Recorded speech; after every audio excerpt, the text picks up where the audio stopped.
రంజాన్ మాసం సందర్భంగా ముస్లిం ఉద్యోగులకి మినహాయింపు ఇవ్వడంపై బీజేపీ రాజకీయం చేస్తుందంటూ మండిపడ్డారు మంత్రి పొన్నం ప్రభాకర్. మతాలను రెచ్చగొడుతూ బీజేపీ రాజకీయం చేస్తోంది అన్నారు. తెలంగాణ కన్నా ముందే ఏపీ ప్రభుత్వం జీవో ఇచ్చిన విషయాన్ని గుర్తు చేశారు. అధికారంలో బీజేపీ భాగస్వామిగా ఉన్న ఏపీలో ముస్లిం ఉద్యోగులకి ఎందుకు వెసులుబాటిచ్చారని పొన్నం ప్రశ్నించారు. వచ్చే రంజాన్ నెలకు సంబంధించి ముస్లిం ఉద్యోగస్తులు నమాజ్ చేసుకోవడానికి పోవచ్చని సర్క్యులర్ ఇచ్చింది.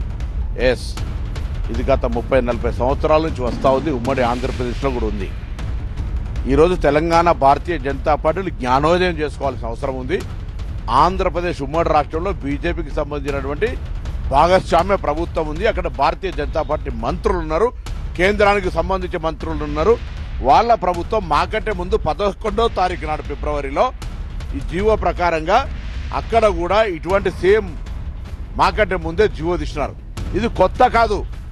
ప్రతి అంశాన్ని రాజకీయం చేసే ప్రయత్నం చేస్తా ఉన్నారు. ఇవాళ మీరు భారతీయ జనతా పార్టీ మతపరమైన రాజకీయాలను రెచ్చగొట్టే అంశంలో నెంబర్ 1గా పనిచేస్తూ ఉంది. నేను మీ జ్ఞానం ఉదయం కలగాలని, తెలంగాణ అభివృద్ధికి మీ లక్ష్యం ముందుకు పోవాలని, తెలంగాణ అభివృద్ధి రావడం వల్ల ప్రజలు బాగుపడతారనే ఆలోచన కలగాలని కోరుకుంటా ఉన్న. ప్రతిదీ మతపరమైన రాజకీయం చేయడం కాదు.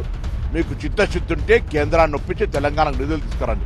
ఇవాళ ముస్లింలకు రంజాన్ మాసంలో ఆఫీసు ముందుగా వదిలిపెట్టి పోవడం అనేటువంటి దానికి ఎవరు కూడా ఎక్కడ కూడా ఇబ్బంది లేదు. కాబట్టి దయచేసి ఇటువంటి అనవసరపు అంశాలను రెచ్చగొట్టి ప్రజల మధ్యలో కన్ఫ్యూజన్ క్రియేట్ చేసే ప్రయత్నం వద్దని చెప్పి కోరుతా ఉన్నా.